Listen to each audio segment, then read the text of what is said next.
Yep, yep. So, we're going live right now, and today the session is going to be about. I hope I'm live. So, today the session is going to be about flow, habits, and psychology. Uh, the person who I'm doing a session with is a flow coach and has been working for a very long time into this industry. And I'm gonna just ask him to join in right now so that we can start off this discussion. And guys, this discussion is going to be in some parts where we are going to discuss that what is flow, what are habits, and then what is the role of the past in the current flow, current habits that we are doing. Then we're going to do a Q&A and some suggestions from the flow coach. So let me just invite him over here right now. Okay, cool, cool. So I've just sent him a invite request. Let's see. Yep, yep. Okay. Sumit is over here. Hi, Sumit. Hey brother. Hey brother, how you What's up? doing? Yeah, I'm good. How are you? Doing excellent, man. Doing excellent. Doing excellent. Oh, dude, that's really awesome. So, Sumit, I just started off with your introduction. But you are your best introduction. So, just go forward and tell people like what do you do and what kind of work are you into and what are the kind of people you have been helping out till now. Absolutely. So I'm a flow state consultant. I'm a flow state specialist. I help people feel their best and perform their best. And basically I work with people from all ranges, man. I've worked with different influencers, actors before, people in different healing communities, as well as, I've done a few work with playwrights and stuff like that too. So, and I also have local clients based here in Kolkata, but I also work internationally, right? So yeah, a lot Yep. going on. Yes, yes, right, right. That's amazing. So, I wanted to like take this like discussion into like some parts, like as in what is flow and then what is habit. So, giving people some general perspective or general understanding that what exactly flow does mean and how can somebody like use it into their work.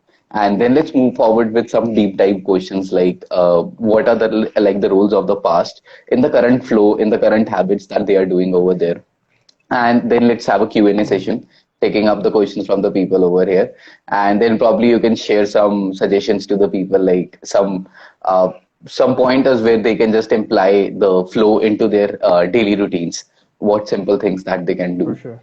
So let's just take this like into a free flowing kind of a state only and see how it For goes. sure, man. Let's do it.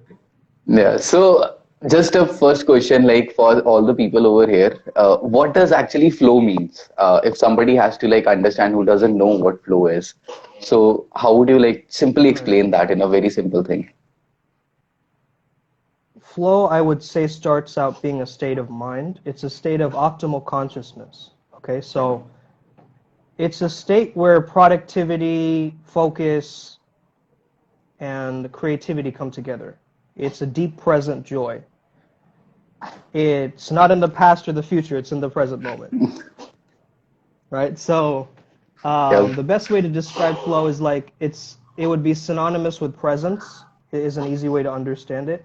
But also, I think it goes beyond mindfulness in a different kind of state because there's micro levels of flow and there's also peak performance or macro levels of flow, right? So it depends. There's some mindfulness and then it can go into a more serious type of flow state where it's more ecstatic and more transformational, you could say. Yeah. yep, yep. So let's say for example, people like want to like achieve this flow, and like for example, somebody is working for their office or somebody is working for their current work. So somebody who's working for their office right now is like sitting at their home where there is a lot of distraction from their home itself. A lot of things are going in the background, and then they are trying to work for it. So optimal level of flow for them would be like they are able to continuously focus into the work or whatever is like coming from outside also. Like for example, mom is coming up, help me out in this, dad is calling up, do this. Mhm. So that is also a present. So when we talk about this flow, so is a person immersed into that experience or also, or person is only immersed into the experience of working? Like how will like the flow be defined over here? Yeah. It depends on the flow related task, right? So if you're working, you've intended to work. That's what it's called. You're gaining traction. Opposite of that would be distraction, right? You Right, you intended to do something, but then it pushed you away from that thing that you intended. So to gain flow, you want to not be distracted. Obviously, you want to have your environment primed in such a way where you're not getting random phone calls or your mom's knocking on the door or this random swiggy person's coming over, right? You don't want all of yep, that stuff to right, break you out of the pocket, but also being in the flow also helps you deal with those issues more because you become more adaptable, right? You right, become more like water, and so in that sense, you're like, okay, I'm not really reacting to the distraction. I'm still finding a right, way to get back to my work. And so right, right. you need this pressure on, pressure off approach almost. You need the little breaks to make the flow kind of work. Yeah. Right, right. So you used a very in the starting you defined a very good word, intent. That is, you define the intent for your flow. Like, Yeah. so can you elaborate a bit more on that? Like, what does like I understand it completely. What you actually mean by saying that intent? Like, for example, when you sit to work, you set an intent that my intent right now is to work. I'm gonna sit down and I'm gonna work. So that is the intent that is being set. So that is coming from a place of intellect, where somebody is choosing that I'm gonna be doing this. But there are a lot of things like unconsciously we just pick up the phone and like feel happy, pick up the phone, open Instagram and be like getting validation and attention. Like how many likes have come, how many people have watched my story. So that is Yeah. not the intent that is being set it up. So can you talk about like how to set up the intent for the flow that I'm gonna sit for work, like how to do that? Or is there some Yeah. work that can be done around this?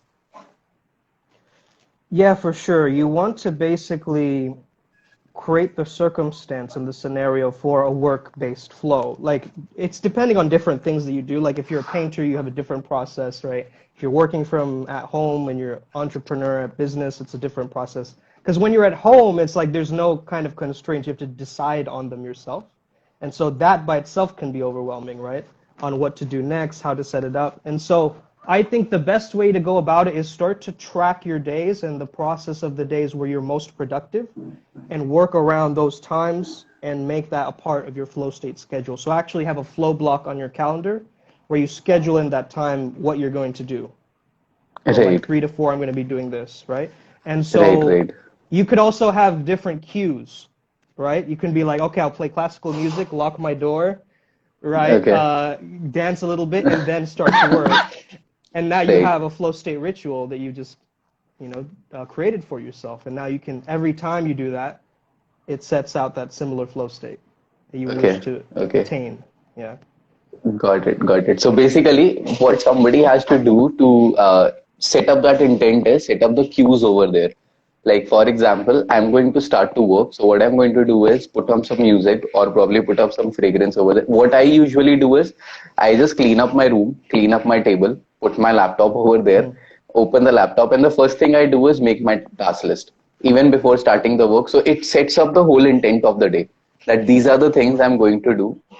Once that is done, and then just put up some light music and start working on it. So basically what people can do over here is they can just set up some cue over there, like when this is done I should enter into my slow state, so into my flow state. So after like practice of like 21 days, 28, a month, 2 month, they'll get ritual to that, like for example setting up music, locking the room or something like that. Okay, okay, cool. This sounds very similar to what we also say it as habits also. Like habits, there is a cue that forms a habit, so it's like forming a habit of coming into the state of flow. So Mm. what do you, so now there is a habit and then there is a flow state itself. So how is a habit different from flow? Like flow is a part of a habit or flow is the second part of the habit, or how are they interconnected over here? Like can you elaborate a Right. bit more on A that? flow would be, yeah, so a habit is almost defined by a sense of like action that you're taking that's either good or bad in a sense. Flow doesn't have the definition that it's good or bad, it's just a state of beingness, right? It can feel good, it can feel bad, but you're still in the flow Right, because of the heightened or elated emotion. So you could be addicted to a drug and being in flow, or you could be like, completely absorbed in task and be in flow. It's the same kind of flow, but it can take you two different routes. So you have Right. to think of the long-term strategy when it comes down, and similar with habits, you have to think of the long-term habit, right? What it's building into, because the habit also creates a certain uh, identity that you have to step into in order to Right. incorporate that habit as well, right? Right. And what flow state is also doing, it's making the identity more malleable, right? Because you're having these ego death experiences. Now the identity is more like silly putty or like, Play-Doh. So now in Right. those flow states, you can actually create the type of lifestyle or habit change that you want. Mhm. Right. So coming to that identity thing that you touched on. So Hmm. just a quick question, like now, just something that I've been watching recently, like Mahabharat, and I'm trying to understand the roles of the identity over there, like what all identities we Hmm. play in like during our time. So let's say, for example, I just came up and I sat for my office work. I just woke up right now, did all my routines in the morning that I do, spent an hour. And the moment I sit down, I am like right now sitting in my home. So there is my mom and dad. Hmm. I am a son. I'm a son to them. Then Hmm. I'm sitting in my home. Anything comes up, I'm the owner of the home. Anything comes up, I have to take care of it. And then I'm sitting in front of my laptop, and I am the employee of the company also. So now these three roles are present over there, but the intent that I've set it up is to work.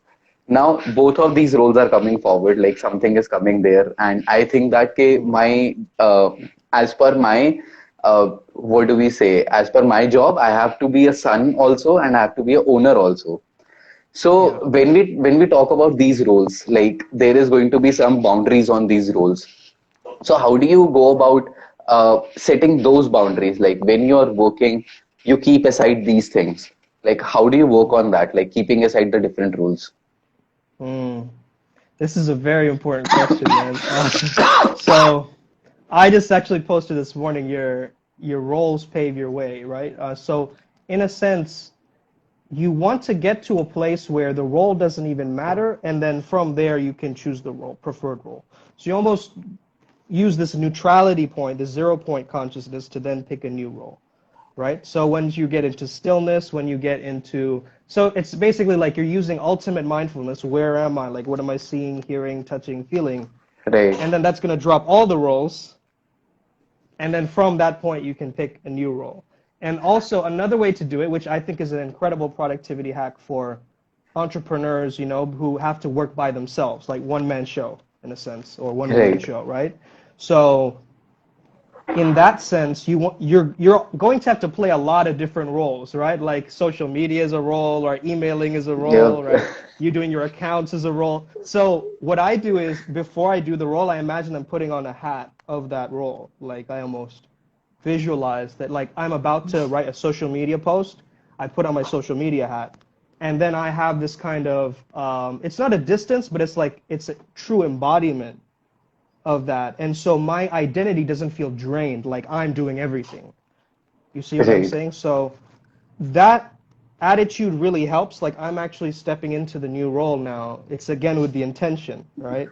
So that creates right, the container for which you can extend that role. Because what if you choose a role and that role constraint, like it's a constraint, you can't go beyond that role, right? So you right, always want to right. come back to neutrality to choose. Yeah, yeah, go ahead. Right, I got it. So basically, what you're trying to say is that you are always present over there, and then you decide that okay, this task has come up, this role starts over here, and this role ends over here. That is where you're just observing everything happen, rather than you're just letting that role going on. So you have already before even starting that, you have set it up the intent that this is the only role of this being a son or being a owner, being a company associate, this is only the role. Like for example, after 2 hours, I'm going to take a break from my work as I'll be totally exhausted. So that is like one boundary you put. Or you say that, "Okay, okay, I'm going to go to the market and help my parents to get something. Once I'm back, that rule has ended. Hmm. So that is the intent that you're setting up over there. If I'm able to understand it correctly.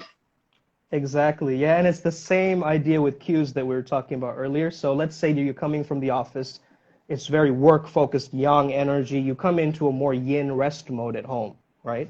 So Right. in through that process, what you're doing is you're just practicing letting go. Every time you see the welcome mat, that's a reminder to you're welcome, and you suddenly, drop in that level of anxiousness you're carrying. Then you see your dog or something, right? Another cue, it jumps on Right. you, and then you suddenly, you get that oxytocin hit, and you slowly calm down a bit more, Right. right? And so these cues again we're using to remind ourselves where we are in our Right. location-based environment, which is determining the role again, the Right. Right. objects. Yeah. Right, right. Got it. So basically, we like so far, I'll just sum this up till now, what all we have Sure. discussed. So basically, flow is a state of just being present at that time and setting up intent for the kind of work you want to do and setting up the kind of role that you're going to pick up right now. And then you set up the boundary for that and just pick up that role and end it up. Once you end it up, you come back to your neutrality where you're just present and then you pick up another role if you feel like picking it up. So Hmm. this is what I understand from the whole concept of flow, that this is how it goes. You being present Yeah. always and just seeing that. Okay, what is at my plate right Yeah. now? That's one way to see it. I mean, flow goes into a lot of different nuances. Like there's a whole science behind it where, it starts with struggle, then we have to let go, and then we enter flow, and then there's a rest Right, phase, right? And all of this right, kind of stuff. And then selflessness, timelessness, effortlessness, and richness of the environment, and right, all these other elements, right? So, yeah, it's a very complex state, but the simplest way I could describe it is through that word, which is deep present joy or presence, where you're maintaining that presence throughout the day. You're not just meditating for 5 minutes and then you're stressed out the rest of the day, right? You are entering a flow state technically in that time, but I love to look at flow not just as this temporary state that science has introduced to us, like, oh, you just get into flow and out of it, but how do we maintain that flow state lifestyle, and how do right, we actually, create that as a part of our, let's say, lifestyle or intention or life mastery?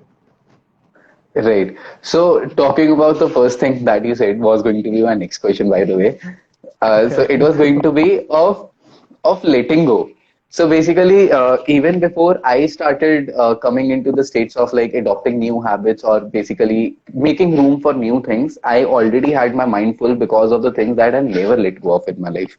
Until I Hmm. had done that forgiveness, until I had done like written that down, or until I'd said that to somebody, there was no space for me in my life to actually have something new. So there was Yeah. like typically no state. So talking about the past over here, the ones past over here that is deep seated into their realities, like that is also controlling their current realities. The way they are perceiving the world is actually because of that only. So, Hmm. how much is the role of this past in the current state of flow? Like, can somebody go to the state of flow even without acknowledging the past, or if they want to go into the state of flow, how do they go about like accepting the past? Because for some people, it's very miserable because they haven't told anybody about it, they haven't talked to anybody about it, or probably they even themselves don't know. They even themselves are in a state of denial, so they continuously get distracted by their past thoughts and everything. So I'll just mellow down this question. The role of Hmm. past basically in the state of flow. Yeah. I think that's a really another powerful question, man. So basically, the past, whatever we consider the past, we take it as true in a sense, right? Our mind just kind of accepts it.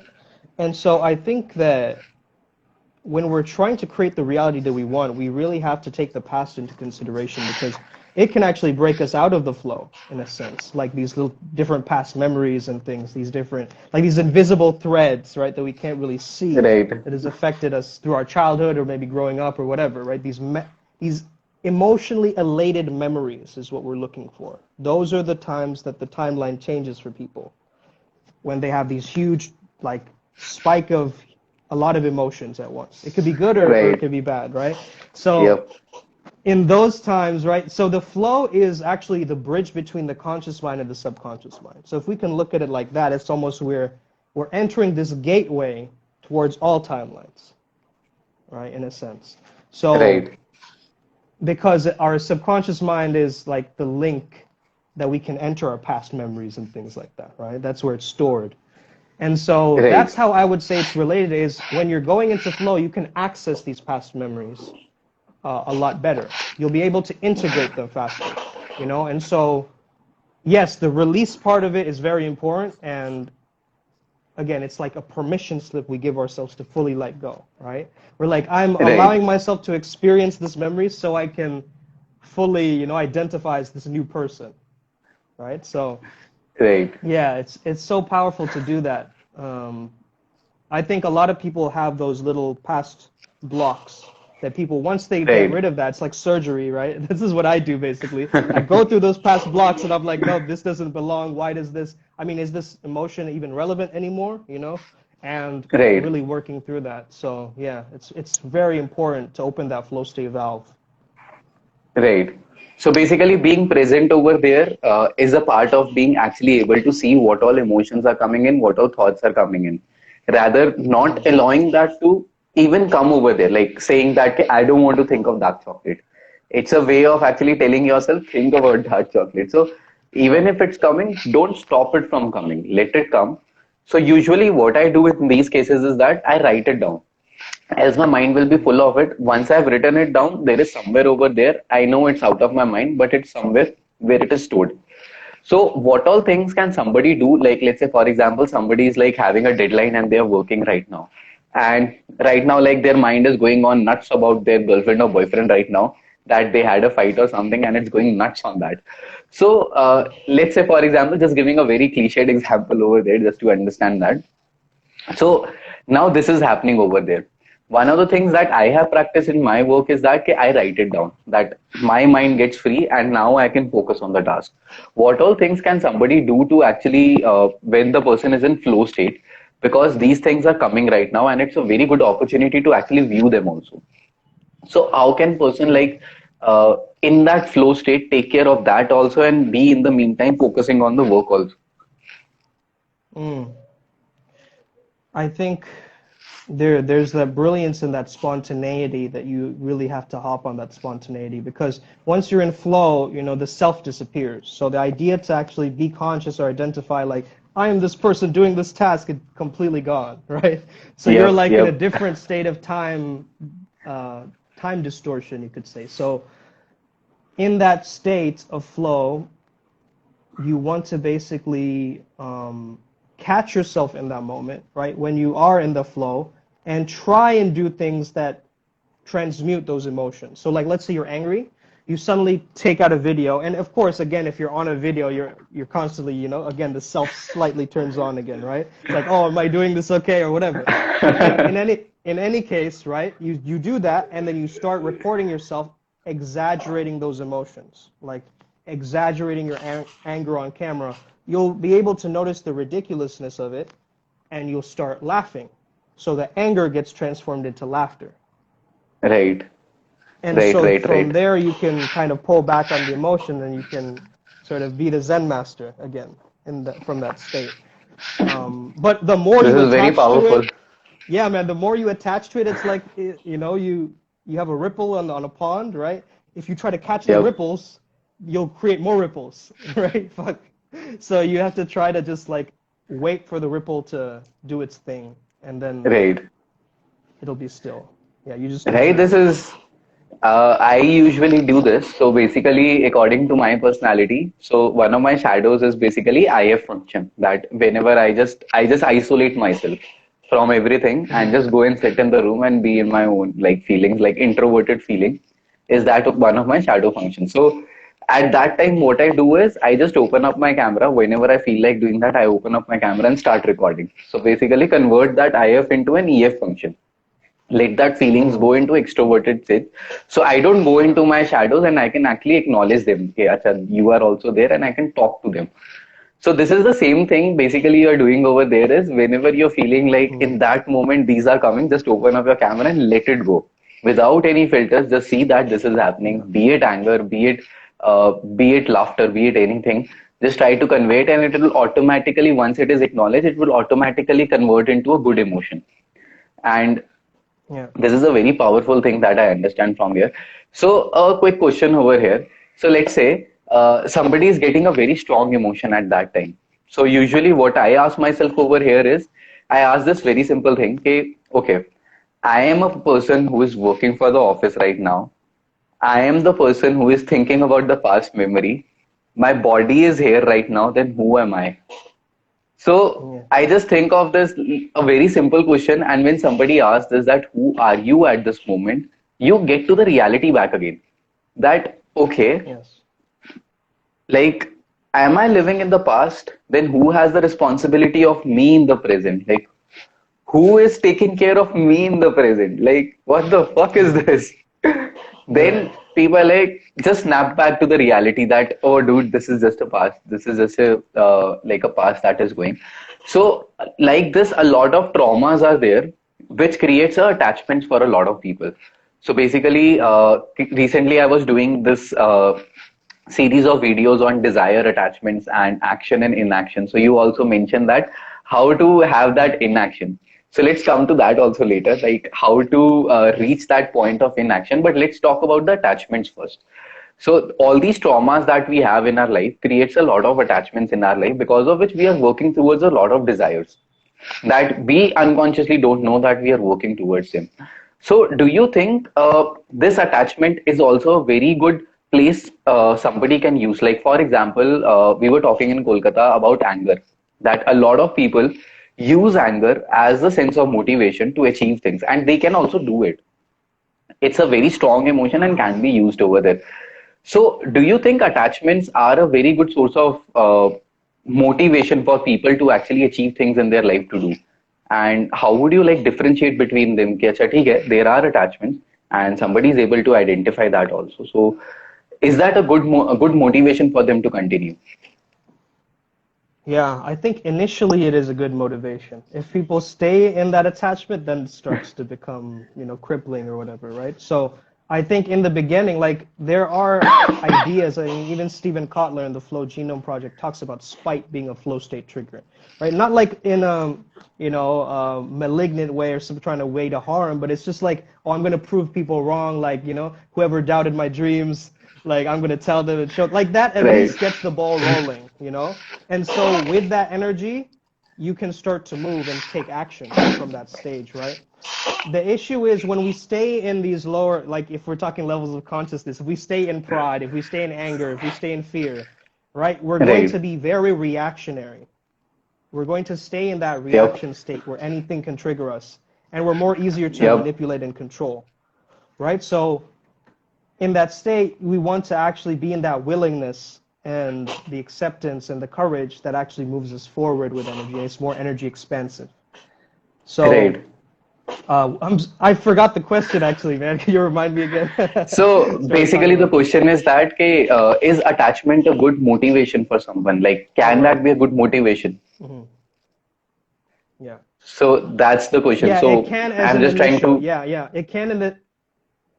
Yeah. It can initially is what I meant to say. So it's a lower level of motivation, but then eventually you have to have higher paradigms of motivation to keep you going in the long term. right, right. Yeah. So let's say somebody, I didn't, excuse me. So somebody just identified that, ke, acha, theek hai, let's say, for example, they have attachment to something. Let's say they had a breakup or something. I'm just trying to keep things at a very normal example so that more people can relate to it. Let's say somebody had a breakup, Mm-hmm. and then right now the role of a boyfriend or a girlfriend has just ended. But the emotions that are there for that person are still there in the person. Now, this is an attachment to the person for something in some way their relationship was working. Now, this person, what the person does is either I've seen those people started working like workaholics at office, they become like totally workaholics, they use that emotion Mm-hmm. in that place, or they pick up this emotion and start doing the gymming. But then Yeah. eventually what happens is when another girl or another boy comes, this emotion gets transferred back to the boyfriend and girlfriend, and then they question back, "Ke, okay, I was able to work so hard in my life. I was able to go to the gym so regularly, but I'm not able to do it right now. So what exactly is happening over here? Like, how is this emotion being transferred from one side to another side? Like, there is flow in that workspace also, there is flow in that gym also. When they are coming into relationship, there is flow over there also. Like, they are able to give their 100%, but Yeah. they want to give their they want to question that, "Ke, why am I not able to give my 100% back into my office? Like, I was performing so good at that point, now I'm not performing good. Now I feel like this relationship is a distraction for me. So how do we understand this whole process? Like what exactly is happening over here? Hmm. It's going to be a bit different of an answer, but I want the audience to really think about this one, okay? Yeah. So, um, I think it really comes down to survival because relationships are all about survival. Like we want an offspring, we want, a better life for ourselves. And so when we take away that survival opportunity, we start to try to want to prove ourselves, right? Through the work, through this, like, oh, I have enough survival. I have to show myself to Right. show the world that I'm a new person. That's why people change their hair or they get tattoos or they travel somewhere. They try to break that pattern through all of these external Right. things. They don't actually cut the emotional thread internally, right? And so I think it's important for if you're going through a breakup to close the gaps in your mind of those dot dot dot those questions. Sometimes we can't, right? Sometimes they block you or whatever. You can't do that inner work or that healing work. But I think it's important to end that connection, not an attachment, but on a healthy note where you're both kind of in a good vibration. And sometimes that's not possible for people, that's okay. But even your own internal forgiveness that you're sending them is healing you. It's for yourself to move forward and give you more space, like you said, more spaciousness to do stuff. Right. So yeah, I think that's really important that it comes back to that survival, that quality of survival, I think. Because animals are always in flow state, right? Yeah, like, exactly. like you never see a dog that's not in flow state. It's just maybe Not a they're, dog sitting like yeah. food is kept in front of him and he's procrastinating. I don't think so I want to eat. He's like he sees food, he goes. Yeah, so in that state, I mean, they're still resting, right? Like lions, they rest a lot of the times of the day, right? But then when it's time to hunt, they go, right? Because they're almost on this charging mode of flow state, and then immediately nature's code takes over. Oh, there's food in the environment, Right. then they immediately hunt. So we as people, we don't have that. We have more of our analysis mind coming in with counter intentions, telling us, oh no, Right. maybe that's not right, or oh, that's not the right angle, or oh, maybe I'll do this later, and all these justifications, right, that our human mind Right. creates. And so, yeah, there is this, like I always ask myself, like if I'm walking down the street, what would these street cats think of me? They're not thinking, oh, what the posture they're walking. They're thinking, I wonder if he ate some good food today. You know what I mean? Like that's all they're thinking. So I like to think from this paradigm of nature. Right. Yeah. So, talking about this, let's say, for example, let's think of the first human that actually got the identity himself. Okay, like there are a bunch of humans. They don't have the self of identity right now, and there is this one human who has got the self of identity. Now he identifies himself as, okay, whatever I do it for myself now. Whatever I do, I want to take action for myself. Now, in this bunch of group of humans, where other humans are just doing action, just taking action at that point, they are just like they want to eat, they go and eat. They want to drink, they go and drink. They want to sleep, they go and sleep. They don't think about it because they don't have the self of identity right now. But there is this one person who first got the self of identity. So what this person does is he starts questioning everything. He starts seeing everything. Okay, this person is doing this person is doing this. Okay, this person is eating more. I am hungry. I want to eat more. So when the self of identity comes in, how does this impact the flow over there? Because before that, the person was taking action anyways. And after that self of identity, also the person is taking action still. But how is that action different with the self of identity? How is that action different without the sense of identity? Either ways, both these humans are taking action. Right. So there is a selflessness when it comes down to flow state, right? And so what happens is in science they call it transient hypofrontality. So basically what that means is it's a temporary slowing down of the prefrontal cortex, right? Which is the Okay. decision maker, the logical, like that is your sense of identity as well and like what you're doing. So that fades away. So actually we think of movies like Lucy or Limitless, we're using more of our brain. In flow state, you're actually using less. You're shutting down a certain part of the brain, Okay. you see? Okay. So it's Yeah, like, yeah. okay, now that we're using this other part of the brain, our senses become more aware, right? We're more engaged in what we're doing. Maybe we have less inhibitions and things like this, right?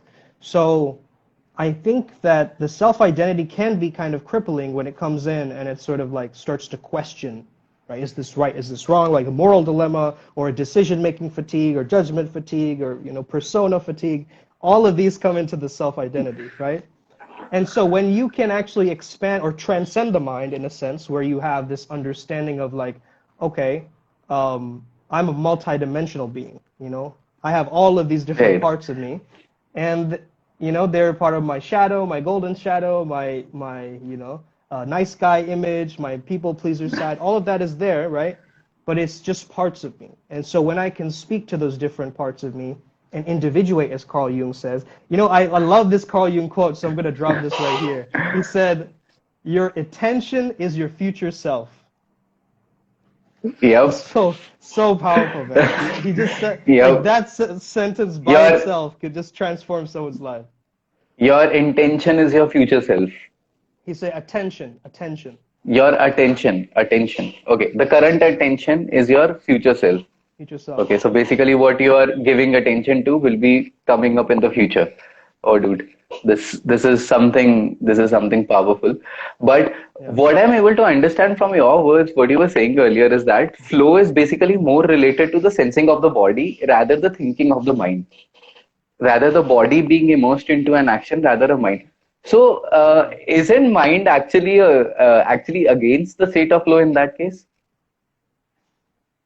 Mm, Like we can think of it in no, two ways, because like yeah. somebody who has control over their mind is able to have a good state of flow. But let's talk about the major people that we are talking over here. Like isn't their mind itself their enemy over here in achieving flow?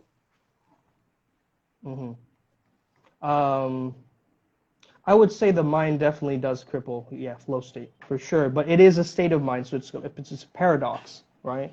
In a sense, Right, because it is these neurochemicals that are creating all these, flow state experiences, and that's all caused from the mind, right? The neurochemistry, the way the brain functions, into this alpha theta bridge area. So I think that the mind has got to be your subconscious mind. Let's take the mind out of it, but your okay, subconscious mind has got to become like your best friend. Okay, it can't be like a friend that you have that you're like entitled to, like you're like expecting him to do everything for you, like like that kind of a friendship won't work with your subconscious. You want to okay, co-create with your subconscious mind. You want to be like your friend, like, yo, bro, let's go to the mall together. And it agrees with it. okay, It has that level of trust where it's like, okay, let's go. Right? Instead of right. it fighting again, because if you try to wrestle your mind, you're gonna lose 100%. I've tried it before, don't try it, in a sense. So yeah, I think so, you have to transcend that paradigm of the mind. But again, it's like difficult to do unless you have a practice of going into these theta states or these states of subconscious, where you can actually Right. take your attention more into the bigger picture or even into the hidden to understand what's going on. Right. Yeah. So over here, when we talk about the unconscious mind, so there are this guy Sigmund Freud says that a lot of humans they are driven by their own desires.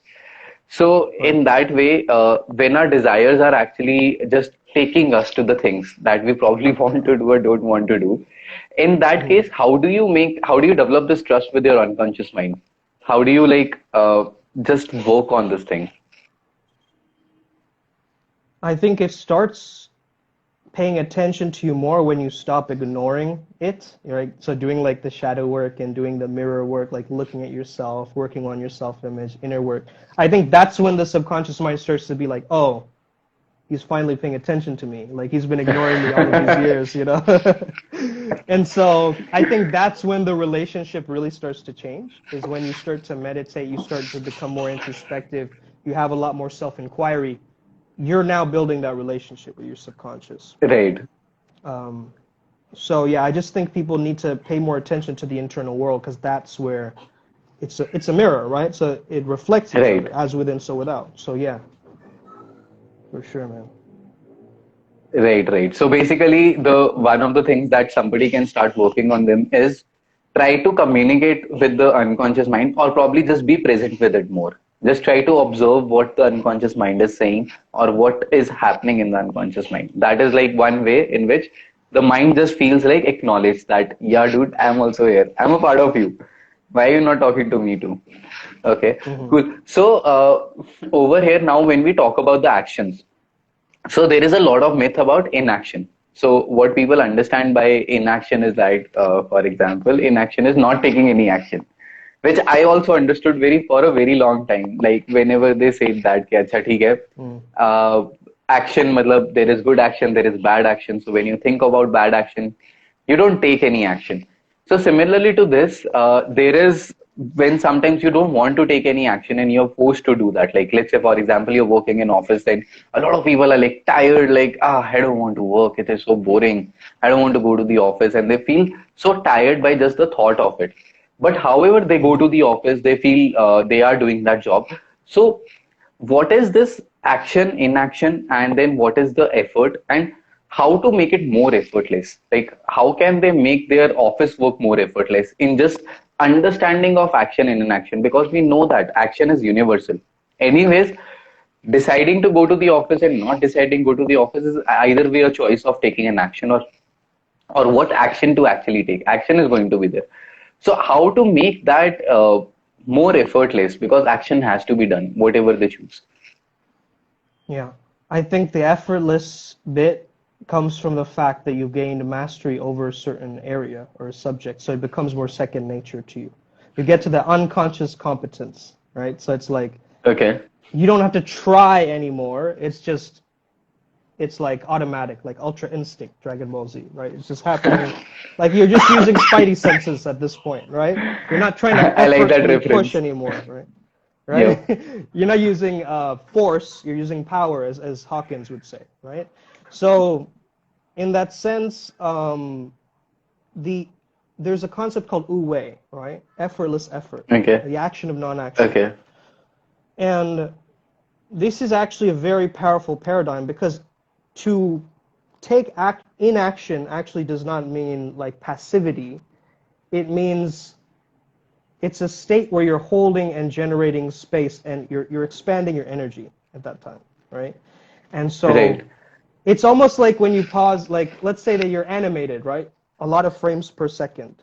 So the higher the vibration, you can imagine higher the frames per second. You notice enlightened people are very still. They have a higher Right. frames per second. So it looks still, but they're actually vibrating really fast.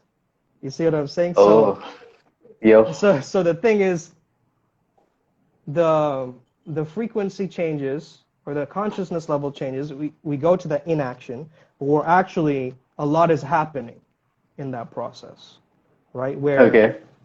um, you want to focus on your strengths. This is something really practical because we're going very philosophical. I want to give people, some straightforward things. Yeah. So you want to focus on your strengths. There's a strengths quiz online, VIA, Values in Action. They'll tell you your top 3 strengths.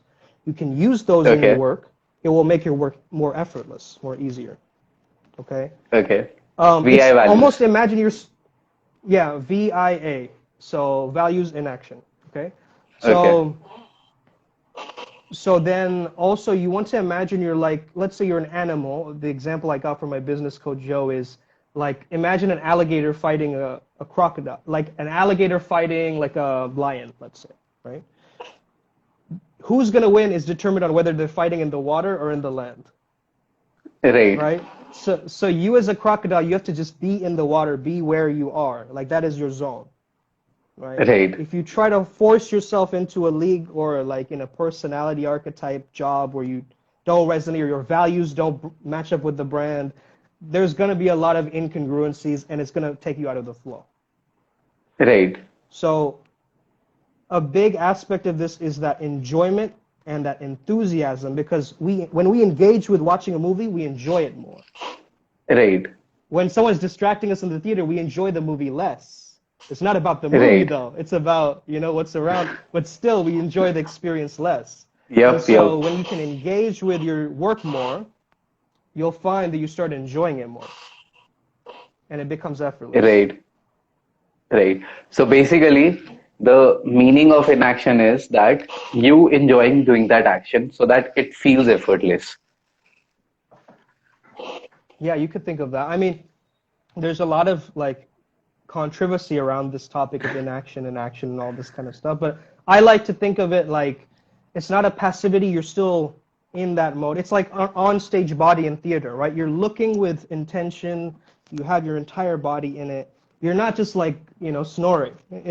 You're still alert with the relaxation. You see what I'm saying? Right. So being alert in your relaxation will allow you to be like that samurai almost, or that ninja, where you can just move when you need to. Right. Yeah. Like Right, right. sleeping with one eye open kind of thing. Yeah. Yeah. Right, right. Got it. That's a very funny ideology though. Seeing a ninja sleeping like with one eye open. It's gonna be like I can't imagine it. Though I'll just ask the people who have joined over here to drop your Q&As, drop your questions over here because in some time we'll be taking those questions. Whatever you have questions, just drop it over here, and we'll answer them at the end of the live. So, okay, gone for that. So, a quick question over here. When we talk about strength and weakness, now we are always told that work on your weakness, work on your weakness. But nobody talks that work on your strengths. And actually, the people I have seen on the top in the companies are the people who know their strengths and who are working on their strengths. They don't say that ke, a marketing person does not say that ke, I am going to do finance because I don't know finance, I'm weak at it. The marketing person says that I'm Hmm. good at marketing, that's why I'm going to do marketing. So, what like Right. you were telling about this identifying the strengths. So, what all are the other ways of identifying strengths and people can build their habits and build their flow onto these things? So, what are other ways of going around identifying these strengths? I think do as many personality quizzes and stuff online that you can, because you'll just be getting different maps. You know, there's a flow profile which you can access on the Flow Genome site. There is, so many individualist.org. I think there's a Carl Jung archetype quiz you can do. There's MBTI. There's so many of these different types of Yep. personality quizzes that you can do. Erotic blueprint, right? You can find out whatever you want, right? So, in a sense, like you can choose like which area you want to work on the most, right? And then do personality quizzes according to that area. Like, so if it's strengths Right. in, let's say, your workplace, now you have to look at what are the different models out there, right? Wealth dynamics is another one, right? How you create your wealth is like how Oprah creates wealth is different from Warren Buffett, right? Like they're Right. not going to match in the same way they create wealth. So once you know your wealth dynamic, then you can actually move forward and, okay, I know that this is the way that I create wealth the best, right? And so Right. do as many of these personality, know yourself questions objectively, and then also in accordance to that, do the inner work where you look within and integrate all of those internally. Right. Right. So basically, So I both is going have to be been more following this. powerful. Yeah, so Yeah. so basically, one approach a person has to pick up, like take a quiz or something, but not taking a quiz is only not going to help you out, but actually taking that quiz, working on those things, internalizing those things, identifying your strengths and working on them. So basically, not somebody who is good in finances can say that, okay, let me figure out how to invest in crypto, rather saying that, "Okay, acha, theek hai. Let me Okay, very vague example. I'm gonna leave it. In my mind only, I rejected that. Okay. I'm like, okay, I'm Okay. not gonna go for it. But Mm. yeah, let's see. I think there are a few questions over here. If we can see the questions. I don't know how do we see the questions over here. I think you can scroll up. Okay, there was one question by someone over here. Why focus shifts? Why we give importance to another person? Why can't we focus on ourselves? Okay. So Mm. basically, what the person is trying to ask is that why do our focus shifts from one place to another? So, Mm. you want to take this up? Yeah, man, I think it has to do with a lot of things, a lot of different factors. So the way that we were raised, right, can have an influence on that. Like if we're always taught to self-sacrifice and, people please and give to others and, never look after yourself. That's too cocky, that's too overconfident. You can't do that, right? If we're Right, led to believe that, then we're never going to actually focus on ourselves because we feel like we're doing something bad or we're going to be punished if we do right, that. So that's one like kind of conditioning way, but also another reason that we can't really focus on ourselves is because we need others to survive, right? Back in the day, we had tribes. we don't have that tribal mentality anymore. We're all just like in our own little bubbles now, right? And I Right. think for me, I mean, I want to give a big shout out to my tribe, IMC Nation, right here, because that's really helped me at a time when COVID hit, where I was like, man, I need something. I need a tribe. I need leaders with a similar kind of mindset to me that we can bounce Right. ideas in this echo chamber and start to grow something phenomenal. And so I think finding a community and finding a tribe is really important. And the lone wolf needs a wolf pack eventually. So you want to try and find that as best as possible Right. because we are social creatures at the end of the day. Yep, yep. And you highlighted on a very important aspect that which is basically the we says I forgot the word, but it's parenting, something related to parenting. I just forgot the word. So basically, in a lot of households where your parents have always shown you that okay, do things for other people, do service to other Mm-hmm. people, somebody is always parented in such a way that they will always think that doing first for other people is going to be very important. So when you think about yourself, it feels like it's bad, it's not good. So that is one way of looking at it. Another way of looking at it is that the person you're thinking about is giving you certain type of emotion. Let's say in the back of the mind, in your unconscious, you never got a lot of attention, you never got a lot of validation, you never got a lot of self love and care, and the person was giving you that, and suddenly the person is gone. So now there is a void over there. You have never given it to Mm-hmm. yourself, that person was giving it. So you're not trying to remember that person, you're trying to remember the attention or the validation you were getting at that point. So there can be Facts. a lot of things which we can just speculate about. Okay, acha, this can be the place, this can be the place. But definitely, when you start talking about these things, okay, I want to give attention to myself, start with a very small thing. Let's say, for example, we all know that brushing at night is very good. Start off with saying to yourself that every night I'm going to brush. Don't do something very humongous like I'm going to build $1 million empire or do something in 10 years. Right. Today night, I'm going to do something very small for myself. I'm going to take that small step. So, not starting from a very big step, start from a very small step where you can Right. trust yourself and start building that trust onto yourself. I think that Yeah, would man. be helpful for people to break their own patterns and identify that it's okay to do things for yourself. Yeah, man, I call it embryo steps because it's like the not even the baby step. It's like even before that, right? It's like the Yep. spark that sets the fire bright. So, yeah, what you said there is very powerful, and I think that a lot more people should definitely adopt that mindset, of like saying and claiming it like I'm doing this now, and not being like, oh, maybe I'll do it, because maybe creates a 50% chance, and it Yep. creates this wishy-washy language that we never actually end up doing, right? Yep. It's like if a lion tries to catch a gazelle, it can go left or right. It doesn't know, maybe.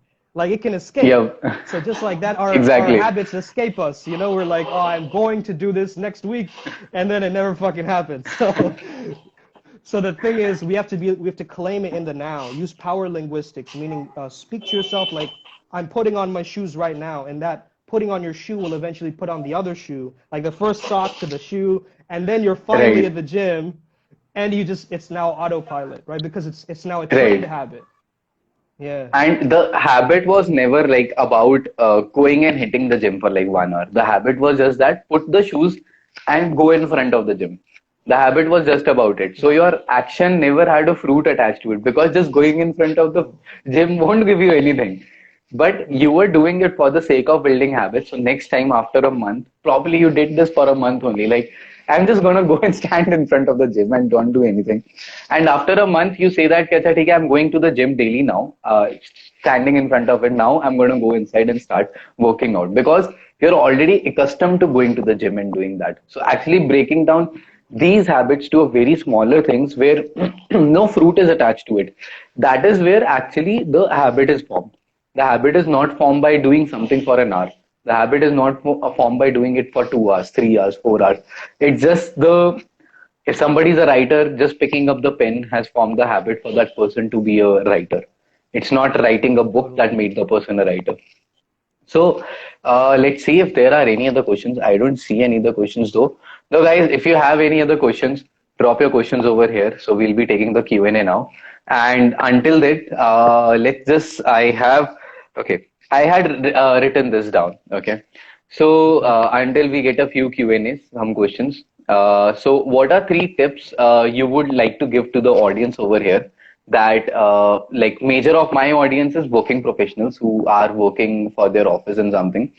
What three tips can you give to them so that they can work on their like while they're working from home? How can they maintain the flow state, or what all things can they do to start into their flow state? Any three tips you think that would be helpful to them? Yeah.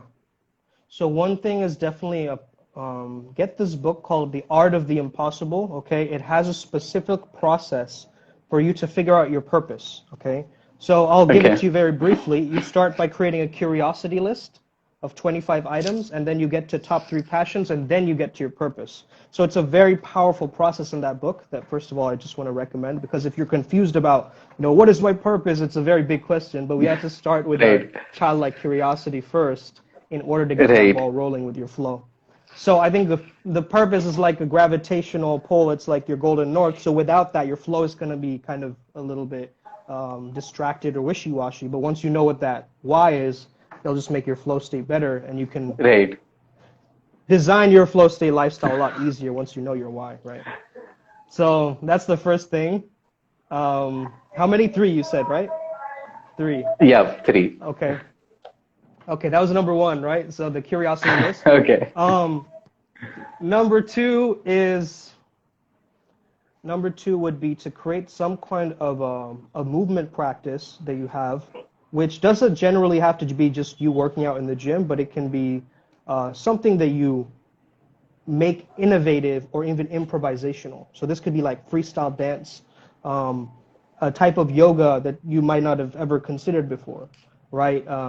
Very fringe type of therapy that you just suddenly discovered, that you do some movements or bioenergetics. So one of these very fringe type of movement therapies, movement-based animal flow or something like this, right?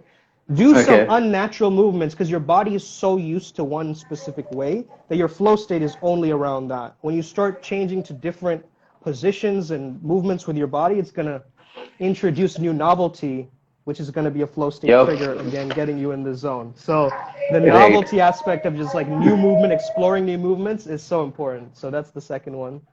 That's second. Um, Okay. yeah. And you said they're professionals, right? So what is the biggest thing that they're struggling with? I just want to ask before I give you the So final tip. biggest thing that they struggle with is the motivation to actually sit for like 9, 10 hours to work over there.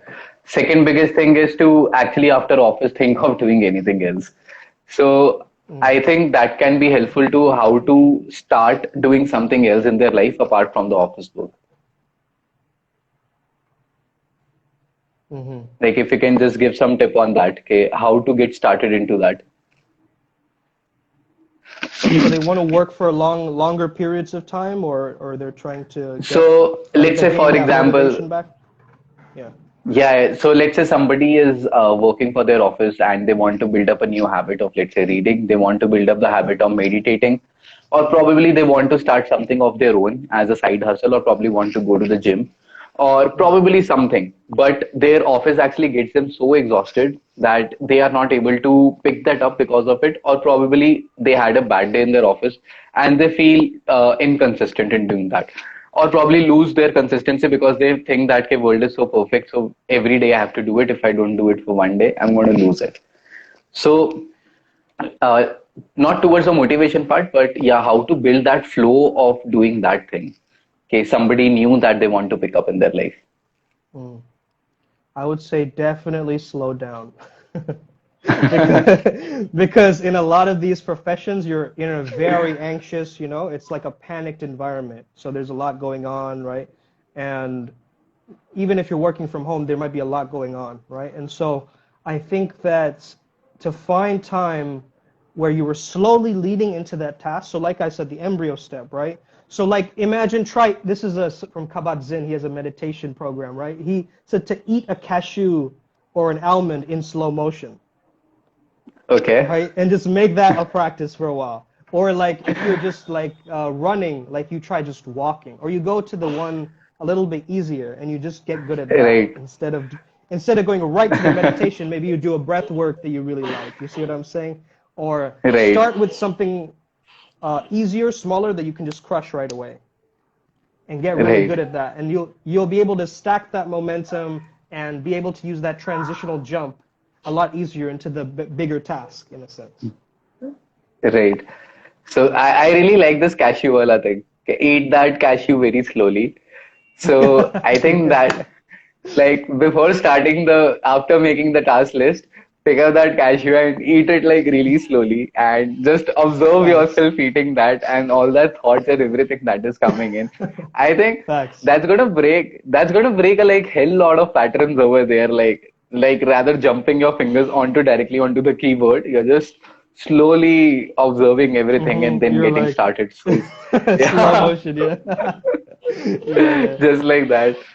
Oh, dude, that's crazy. So basically, three recommendations that you gave. One is the book Art of the Process, right? That was the name No, of the Art of book. the Impossible. Art of the Art of Impossible. the okay, Art of the Impossible. I'm gonna check this book out Yeah. myself too. Art of Impossible. And then the second one was what was the second one that you gave? I just skipped it into my mind. Um, what was the second one?